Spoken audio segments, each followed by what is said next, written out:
Bhim army के राष्ट्रीय अध्यक्ष और नगीना से सांसद चंद्रशेखर आजाद अयोध्या पहुंचे। अयोध्या एयरपोर्ट से लखनऊ जाते वक्त मीडिया कर्मियों से बातचीत करते हुए चंद्रशेखर आजाद ने बड़ा बयान दिया है।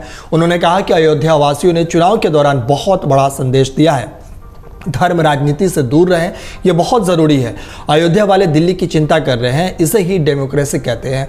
उन्होंने पुलिसकर्मियों और अर्धसैनिक बलों के हालात को लेकर चिंता व्यक्त करते हुए मुख्यमंत्री योगी आदित्यनाथ से निवेदन किया और संसद में आवाज उठाने का ऐलान किया। उन्होंने कहा कि पुलिसकर्मियों की दशा बहुत ही खराब है। हम संसद में मांग करेंगे कि पुलिसकर्मियों से 8 घंटे की ड्यूटी ली जाए, सप्ताह में 1 दिन का उन्हें अवकाश मिले और उनके वेतन की विसंगतियां भी दूर की जाए। पुलिस वालों को भी अपने परिवार के बीच रहने का मौका मिले। उन्होंने कहा कि सीएम योगी सत्ता में है और उन्हें इस पर ध्यान देना चाहिए। हम संसद में भी इसकी मांग उठाएंगे। वहीं चंद्रशेखर आजाद ने कहा कि धर्म अब राजनीति से दूर रहे तो ज़्यादा अच्छा होगा। अब बेरोजगारी, महंगाई पर बात होनी चाहिए। धर्म मनुष्य का व्यक्तिगत अधिकार है, कोई किसी भी धर्म आस्था रखे, लेकिन इसे राजनीति से न जोड़ा जाए। उन्होंने कहा कि अग्निवीर योजना के खिलाफ हम लोग शुरू से हैं।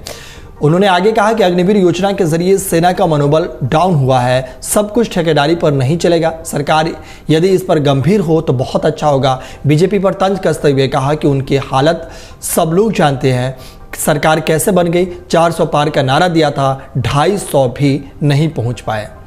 इस तरीके से अयोध्या में चंद्रशेखर आजाद ने यह बयान दिया है। सुनिए चंद्रशेखर आजाद का ये बयान। सर, मैं अयोध्या इसलिए आया हूँ क्योंकि मेरी फ्लाइट मिस हो गई और मुझे लखनऊ मेरी मीटिंग है, इसलिए मैं जा रहा हूँ। मैं अयोध्या वासियों को और अयोध्या वासियों ने तो बहुत बड़ा काम किया सर। इससे यह स्पष्ट हो गया कि धर्म अब राजनीति से दूर रहे तो ज्यादा अच्छा है, क्योंकि बुनियादी मुद्दों बात होनी चाहिए। तो रोजगार, महंगाई और तमाम तरह से कानून व्यवस्था, ये हमारे बहुत इंपॉर्टेंट इशू है। धर्म आदमी का व्यक्तिगत अधिकार है, कोई किसी धर्म में आस्था रखे, कोई हिंदू धर्म में, कोई इस्लाम धर्म में, कोई सिख धर्म में, जैन धर्म में। ये राजनीति में ना लाए राजनीतिक लोग तो बहुत अच्छा होगा, जिससे जनता के मुद्दों पर बात हो जाएगी। मैं आपसे ये कहना चाहता हूँ कि पुलिस जो है और अर्धसैनिक बल, वो बहुत बुरी स्थिति में, मैं उनके लिए चिंतित हूँ।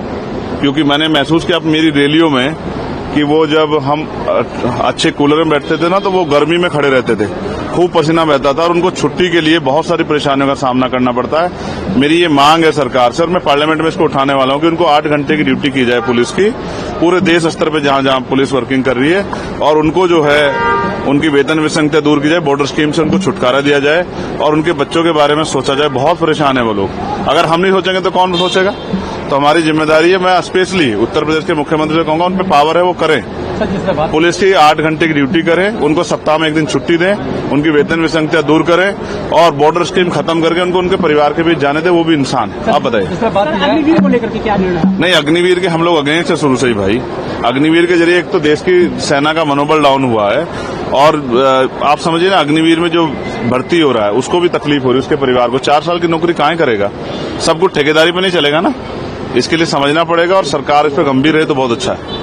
नीट को लेकर के जो निर्णय है, नीट अभी मैं उम्मीद करता हूं कि सरकार पे मान जाएगी, वरना एक बहुत बड़ा आंदोलन हम लोग दिल्ली में करेंगे और देश भर के स्तर पे करेंगे। हम बच्चों के साथ खड़े हैं। किसी भी तरह की परीक्षा में कोई भी धोखा नहीं होना चाहिए, ये धोखा है और इसकी जांच और दोषियों पे सख्त कार्रवाई। मैं फिर स्पष्ट कर रहा हूँ, सरकार कोई भी ऐसा कदम उठाएगी जो अनकॉन्स्टिट्यूशनल होगा, हम उसके खिलाफ लड़ेंगे। देखिए, इस बात को समझिए, ये एक रिस्पांसिबिलिटी है, नौकरी नहीं है, रिस्पांसिबिलिटी है। तो हम इससे क्या करेंगे कि जो लोग काम करें उनका मनोबल डाउन करेंगे। ऐसा नहीं होना चाहिए। राजनीति अपनी जगह है, धर्म अपनी जगह है। जो धार्मिक आस्था रखते हैं उनको आना चाहिए, लेकिन जो ये समझते हैं कि भाई हमें राजनीतिक वोट को बहुत सोच समझ के देना चाहिए, उन्होंने फैसले लिए, तो जनता का फैसला सर्वमान्य है, इसको स्वीकार करना चाहिए। इसको इस पे लड़ना नहीं चाहिए। 2027 का चुनाव कैसे रहेगा सर आपका? बहुत मजबूती से लड़ेंगे, 403 सीटों पे अपने दम पे लड़ेंगे। दिल्ली सरकार को लेकर के जी, केंद्र में कहीं न कहीं मनमुटाव भी दिख रहा है। केंद्र की सरकार आपने देखा ना, वो लंगड़ी सरकार है, वो कभी भी गिर सकती है। उसके हालात क्या है सब जानते हैं और वो किस तरह बनी है आप ये भी समझते हैं और मैं भी समझता हूँ। 400 पार का नारा देने वाले 250 क्रॉस नहीं कर पाए सर। समझिए ना क्या चल रहा है। जनता खिलाफ है। ये पूरा चुनाव जनता ने लड़ा और अयोध्या इसका सबसे बड़ा उदाहरण। और प्रधानमंत्री जी भी देखे बहुत करीब से बच गए, वरना तो हो सकता है कि बनारस में भी खेला हो जाता। अगर आप ये वीडियो YouTube पर देख रहे हैं तो हमारे चैनल को सब्सक्राइब करें और बेल आइकन को दबाना ना भूलें। अगर आप Facebook पर ये वीडियो देख रहे हैं तो हमारे पेज को लाइक करें।